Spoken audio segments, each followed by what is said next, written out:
Viewers अस्सलाम वालेकुम। आज हम अपनी बायो इन्फॉर्मेटिक्स की वीडियो लेक्चर सीरीज़ में थर्ड लेक्चर को, जो कि need for bio informatics part 1 है, उसको स्टार्ट करेंगे। और बायो इन्फॉर्मेटिक्स की ज़रूरत कहाँ कहाँ पेश आती है और इसमें इन्हांसमेंट कहाँ कहाँ पे हो रही है, आज हम इस लेक्चर में सारा डिस्कस करेंगे।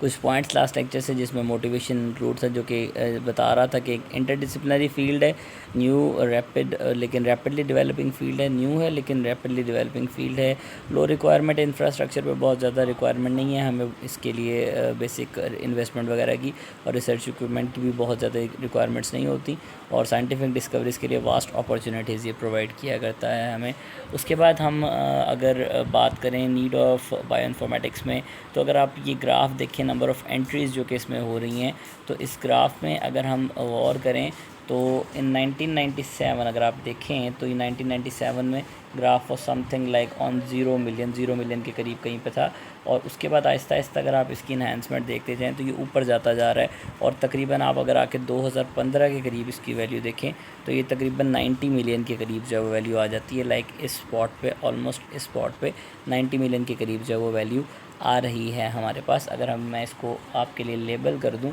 तो यहाँ पर जी 0 मिलियन पे स्टार्ट हो रहा था, और इन ईयर 2015 अगर आप देखें तो ये तकरीबन 90 मिलियन के करीब एंट्रीज़ जो हैं वो नंबर ऑफ़ एंट्रीज़। यूनिप्रॉट एक सॉफ्टवेयर है जिस पर इसकी एंट्रीज़ 90 मिलियन तक चली गई थी, और ये आपके पास जो है वो इम्प्रूवमेंट, या आपके पास ये जो दिखा रहा है कि इन्हांसमेंट इसमें किस तरह से आ रही है। उसके बाद फर्दर अगर हम बात करते हैं बायो इन्फॉर्मेटिक्स के बारे में, तो ग्रोथ ऑफ प्रोटीन डेटाबेसेस की अगर बात की जाए तो इसमें प्रोटीन डेटाबेसेस स्ट्रक्चर और यूनिप्रोट सीक्वेंसेस की बात की जाए तो दोनों की बहुत ज़्यादा तेज़ी के साथ इन्हांस हो रहे हैं, दोनों बहुत ज़्यादा तेज़ी के साथ बढ़ते जा रहे हैं। अगर आप बात करें तो 2000 के अंदर प्रोटीन डेटाबेसेस जो हैं वो तकरीबन 10,000 स्ट्रक्चर्स पर ऑलमोस्ट मौजूद थे। अगर आप देखें तो ये इस पॉइंट पर तकरीबन 10,000 स्ट्रक्चर्स पर प्रोटीन डेटाबेसेस मौजूद थे, और with the passage of time अगर आप देखते जाएं तो वक्त के साथ साथ जिस तरह टाइम गुजरता गया है, पैसेज ऑफ टाइम इस पॉइंट पर आके अगर आप गौर करते हैं, इस पॉइंट पर आके ये जो डेटाबेसेस सीक्वेंसेस हैं 2013 में तकरीबन ये 3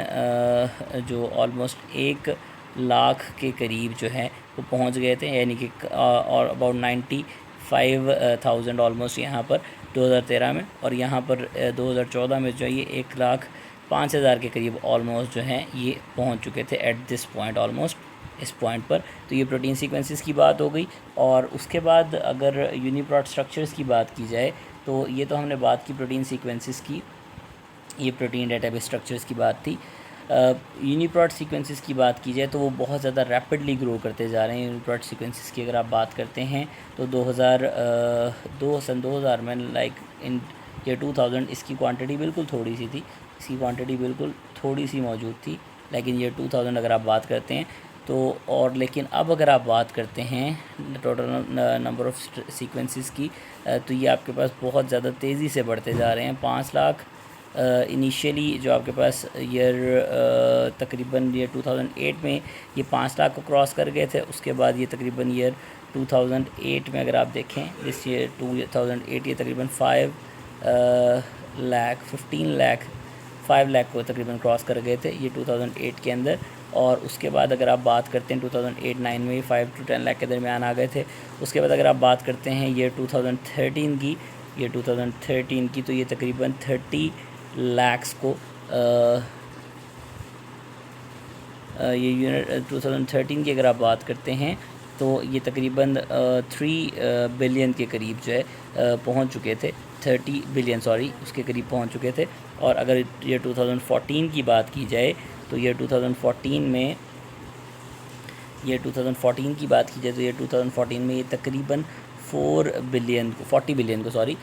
क्रॉस कर चुके थे। ये 40 बिलियन को जो है ये क्रॉस कर चुके थे ये 2014 में। तो इससे नज़र आता है कि बायो इन्फॉर्मेटिक्स में किस तरह से तेज़ी से जो है वो काम होता जा रहा है, और तेज़ी से जो है इसमें इन्हांसमेंट आती जा रही है।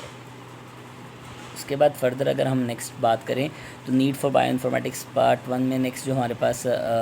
सीक्वेंस है वो number of sequences in millions हैं जी। हमारे पास सीक्वेंस और स्ट्रक्चर्स के बारे में ये ग्राफ शो किया गया है, और सीक्वेंस हमारे पास जो हैं वो इस ब्लू बार से शो किए जा रहे हैं, और जो स्ट्रक्चर्स हमारे पास हैं वो इस लाइन विद अ डॉट से रिप्रेजेंट किए जा रहे हैं। तो स्ट्रक्चर्स में तो बहुत ज़्यादा हमारे पास इन्हांसमेंट नहीं आई, लेकिन स्टिल स्ट्रक्चर्स में बहुत ज़्यादा इन्हांसमेंट ना आई। तो हम बात कर रहे थे स्ट्रक्चर्स की कि ये जो स्ट्रक्चर्स हैं ये बहुत ज़्यादा इन्हांसमेंट तो नहीं आई, लेकिन तकरीबन 1 मिलियन के करीब ईयर 2012 तक इनमें काम कर लिया जा चुका है। ऑलमोस्ट 1 मिलियन के करीब हमारे पास आ जाते, तो ऑलमोस्ट 0.0809 के करीब ये क्वांटिटी बनती है। और ये भी कोई कम क्वांटिटी नहीं है, ये तकरीबन 80 to 90,000 स्ट्रक्चर्स बन जाते हैं जो कि ड्रॉ कर लिए जा चुके हैं, जिनके बारे में रिसर्च कर ली जा चुकी है ऑलमोस्ट एट दिस पॉइंट। और उसके बाद नंबर ऑफ़ सीक्वेंसेस की बात की जाए तो जो कि हमारे पास लेफ़्ट साइड पर